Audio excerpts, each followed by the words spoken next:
I'm about to turn 21, and I think the biggest thing I realized at 20, or that became more clear to me, was just how much of a cycle regret is. Regret is such a vicious cycle because it's literally the state of living in the past. And it's a cycle because the more you regret opportunities that you missed in the past, the more you miss out on current opportunities, because you're so focused on what you could have done and what you did wrong that you don't focus on what's right in front of you. And it sounds obvious saying it out loud like this, but in practice, it's so fucking hard to get out of that cycle of just regretting everything you did and feeling like you're lost and you can't go forward anymore.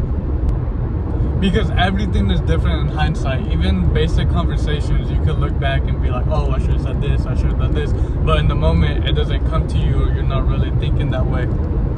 So I remember when I first ever started meditating, the biggest thing that was being talked about was staying present, and that the whole point of the exercise was to be present and to not be in your thoughts, not be in your head, but to be present with your surroundings and your senses.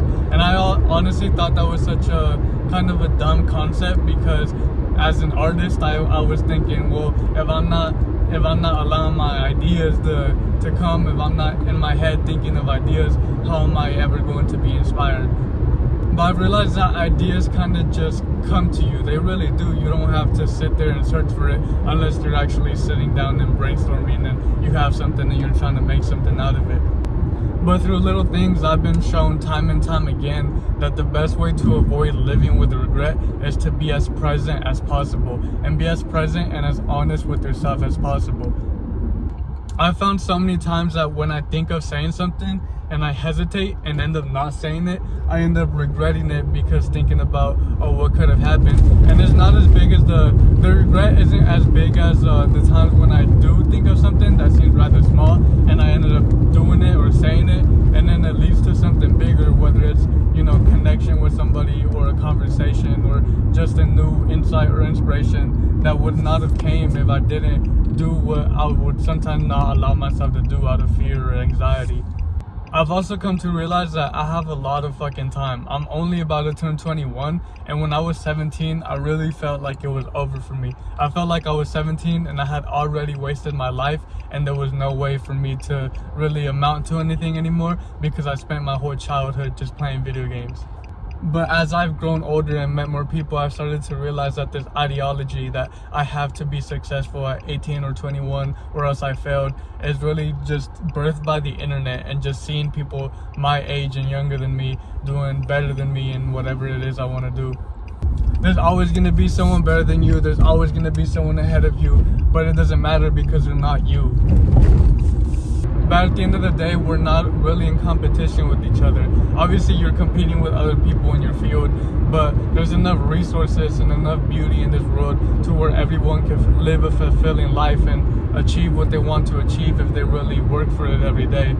It's so cool to me how the universe hands you things when you search for it. Like if you're looking to get to a destination, but you have no idea how to get there, if every single day you do what you can, with whatever you have to get somewhere, or what you think is gonna get you there, eventually the universe will just lay things down for you, and it's on you to take those steps. Because I've seen opportunities laid in front of me that I wasn't ready for, because I spent so much time living in regret and living in the past that I wasn't preparing for the opportunities that I didn't know were coming to me.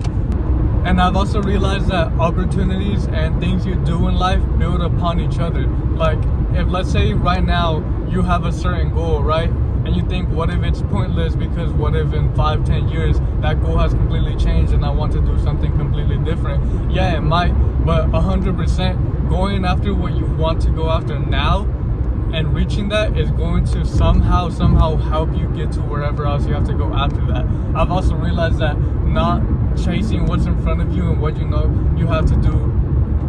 I've also realized that not striving for what's in front of you and what you know you want to do today will lead to you regretting not doing it later, when it would have helped you doing something else that you would never seen coming. And so really, I've just been trying to be as present as possible in a world filled with fucking distraction 24/7. And the distraction is really your worst fucking enemy, because you can make up your mind and have a goal and have a plan and be motivated and be exactly what you're doing, exactly where you're going, but you get distracted and all that goes out the window. It's so much easier. You don't have to do all this cognitive work that's required when you're actually doing something productive. I'm on the way to work right now at Hot Topic, and I spent about 2 months applying to around 80 different jobs. So I know I spent hours and hours, at least like 15 hours, just applying to jobs, going and talking to managers, looking for a job. And it wasn't until I gave up on looking that a job just landed in front of my face. And it's the same thing with posting on social media. It could be times where you're posting every single fucking day, multiple times a day, and just getting nothing, just no traction, no views, nobody's engaging, nothing. Even if you believe that what you're making is good and you're putting in your best effort, you might just not be seeing the results. And then there's some times where you might upload a couple things here and there, or upload some random shit that you just made for fun real quick, and that's what gets views, that's what goes viral. And it's really crazy how as much as your own effort and work amount to your success, there's also the factor of luck. And you never know when you're gonna get lucky. Let's say you have 100 days, and 2 of those 100 days you're gonna get lucky, but you only showed up for 90 days and you missed those 2 days, then you're fucked. Like, you didn't get lucky, and you're gonna feel like, oh, all this, I put in 90 days for nothing, but you missed the 2 days that you were gonna get lucky.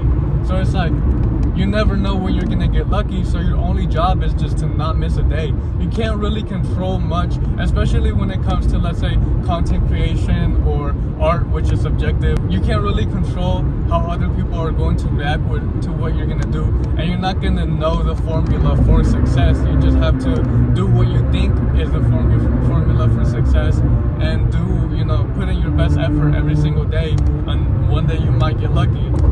When I had barely turned 20, there was about a month of me being damn near depressed, just thinking about how much time I wasted in my teenage years, and how I'm already 20 and am nowhere near where I want to be. Although since I was 17, 18, I had somewhat of an idea of what I wanted. Or even since I was a little kid, I just always knew that I wanted some kind of success. And I knew I wanted to make internet money. That's one of the things.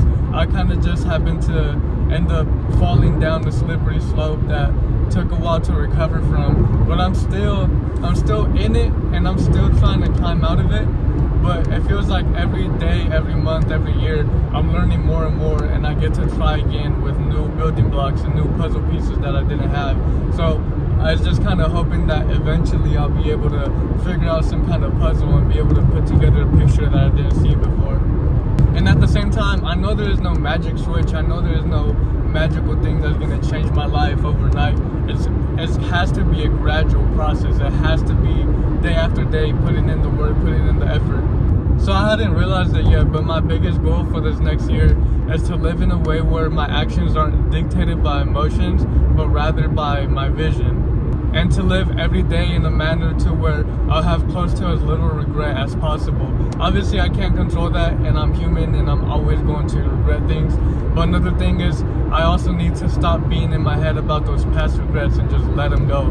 I have to somehow wrap up, the chapter of failure and not bring it with me to another year, because identifying with that will only slow me down forever until I learn to let it go. Here go a player tip. You gotta kill yourself. But he was low-key spitting, because if you don't kill the past version of yourself, you're gonna bring them along with you, and you're gonna stay that past version of yourself that you didn't like. And there's no evolution when you're holding on to that past and holding a grudge for what you did or didn't do in the past. And I'm gonna really strive to make a change. Although I've been slowly making changes, but changes still need to be made. I've recently fallen in love with content creation again, and I've realized that I'm not an artist who could just stick to one art form, and I kind of have to do multiple things. And I've realized that I can make that work. I don't have to only do music, or only do videos, or only be the cameraman, or only do one thing. I could do a variety of things as long as I'm doing it structured to where I'm, succeeding in what I want to succeed, and not just getting lost in shit. But yeah, happy holidays, happy New Year's, and yeah.